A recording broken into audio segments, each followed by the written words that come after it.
11월 3일 수요일입니다. 열왕기상 6장 솔로몬 성전이라는 주제로 말씀을 나누겠습니다. 먼저 기도로 시작하신 후 성경을 1, 3 읽기 바랍니다. 꾸준한 영성을 여는 당신의 인생을 변화시킵니다. 첫 번째, 480년의 의미. 1절입니다.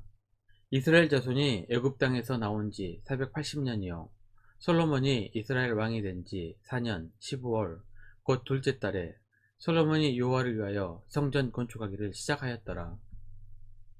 이스라엘이 하나님 나라의 백성이 된 것은 출애굽 후 시내산 언약을 맺은 때부터 시작됩니다. 하나님 백성으로 언약을 맺은 후 첫 번째 이스라엘 백성들이 받은 것은 성막과 계명입니다. 하나님의 백성으로서 가장 중요한 핵심이 바로 하나님께 예배드리는 것과 하나님 말씀에 순종하는 것이라는 의미입니다. 솔로몬 성전을 건축하는 중 하나님께서 이렇게 말씀하셨습니다. 12절입니다. 내가 지금 이 성전을 건축하니 내가 만일 내 법도를 따르며 내 율례를 행하며 내 모든 계명을 지켜 그대로 행하면 내가 내 아버지 다윗에게 한 말을 내게 확실히 이룰 것이요. 성전과 계명은 함께 갑니다. 성전을 아무리 훌륭하게 건축했다고 하더라도 계명에 순종하지 않으면 그 성전은 껍데기에 불과합니다. 하나님께서는 성전을 통하여 축복하십니다. 하지만 계명에 순종하는 자들에게만 함께 하시겠다고 약속하셨습니다. 13절입니다. 내가 또한 이스라엘 자손 가운데에 거하며 내 백성 이스라엘을 버리지 아니하리라 하셨더라. 시내산 언약 이후 하나님 나라 백성이 된 이스라엘은 지금까지 하나님과 480년을 동행했습니다. 광야 40년은 이동을 해야 했기 때문에 이동이 가능한 성막이 필요했습니다.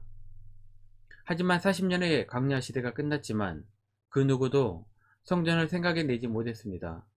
종복시대야 전쟁 때문에 정신이 없어서 그랬다 하더라도 사사시대와 사울의 왕국시대에는 성전을 생각했을 법하지만 그렇지 않았습니다. 다윗이 성전 건축에 대한 생각을 최초로 하게 됩니다.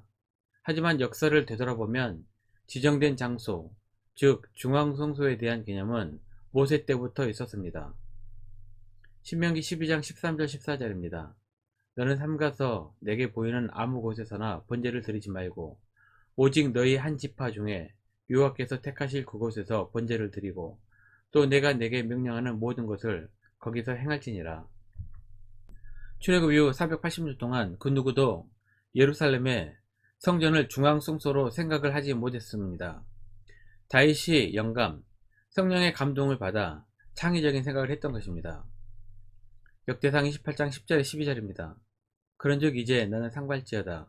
여호와께서 너를 택하여 성전의 건물을 건축하게 하셨으니 힘써 행할지니라 아니라. 다윗이 성전의 복도와 그 집들과 그 곡간과 다락과 골방과 속죄소의 설계도를 그의 아들 솔로몬에게 주고 또 그가 영감으로 받은 모든 것 곧 여호와의 성전의 뜰과 사면의 모든 방과 하나님의 성전 곡간과 성물 곡간의 설계도를 주고.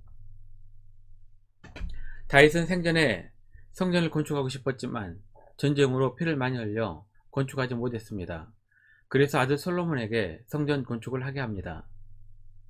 다윗이 성전 건축을 하지는 못했지만 어느 정도의 물자와 설계도는 미리 준비를 했습니다. 설계도는 성령의 감동을 받아 도면을 완성했습니다. 창의적인 생각은 성령의 도우심으로 가능합니다. 다윗처럼 창의력을 하나님의 일을 위해 사용하십시오. 두 번째, 솔로몬 성전.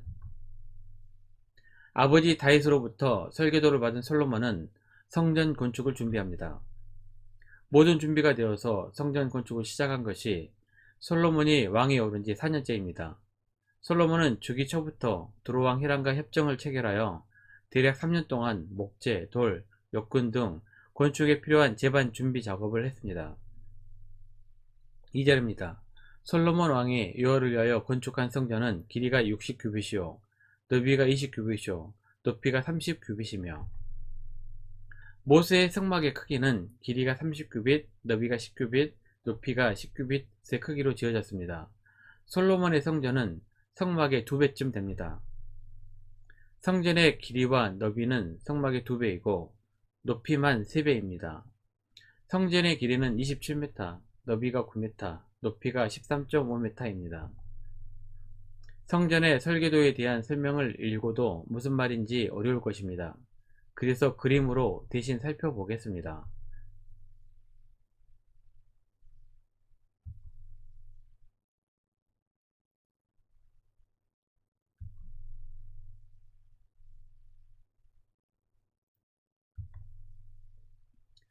성막은 단층으로 되어 있지만 성전은 3층으로 되어 있다는 차이가 있습니다. 성막은 조립 및 이동이 가능하지만 성전은 건축물이기 때문에 움직일 수가 없습니다.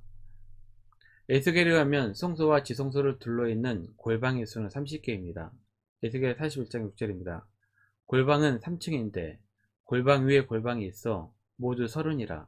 그 3면 골방이 성전 벽 밖으로 그 벽에 붙어 있는데 성전 벽 속을 뚫지는 아니하였으며, 성전의 골방은 성전에서 일하는 제사장과 레위인들이 거처하는 장소였고 제물을 보관하거나 제사장들이 옷을 갈아입는 등의 용도로 사용되었습니다. 38절입니다. 11째 해 불을 곧 8째 달에 그 설계와 식양대로 성전 건축이 다 끝났으니 솔로몬이 7년 동안 성전을 건축하였더라.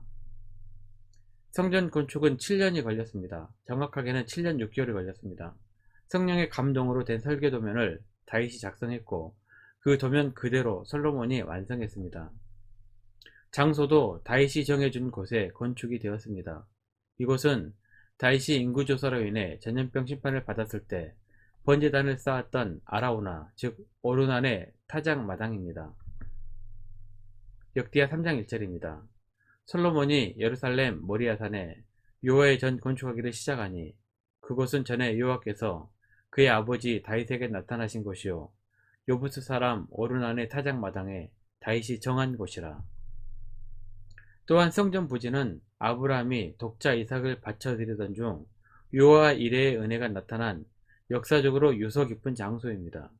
아브라함 때부터 제단을 쌓았던 곳이었고 다윗이 회개하며 단을 쌓았던 곳입니다. 그것이 이스라엘의 중앙 성소가 되었습니다. 목포평화교회도 우리 교회 성도들에게는 함께 모여 예배드리는 중앙 성소입니다. 최소한 주일 예배만큼은 중앙 성소에서 함께 예배 드리십시오.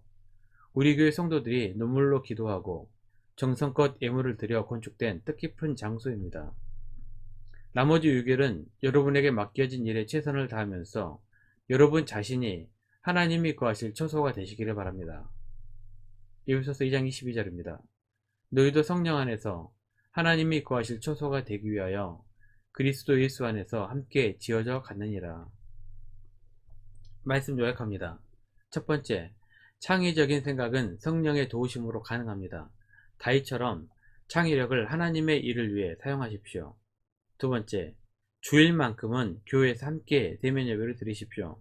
나머지 날은 여러분 자신이 하나님이 거하실 교회가 되십시오. 1년 성경 일독 주간 계획입니다. 오늘 수요일 요한복음 10장에서 12장까지 말씀 천천히 묵상하십시오. 11월 중보 기도 제목입니다. 5가지 기도 제목 충분히 기도하시고 교회와 개인 기도의 시간을 가지시기 바랍니다. 주중 기도의 시간은 새벽 6시부터 밤 10시까지입니다. 하루 30분 최선을 다하시기 바랍니다. 그럼 여러분의 삶이 변화될 것입니다. 영상을 다 보신 분들은 확인 문자를 보내시거나 유튜브에 댓글로 달아주시면 정기적인 영성 훈련에 도움이 될 것입니다. 오늘 하루도 승리하시기를 기도합니다.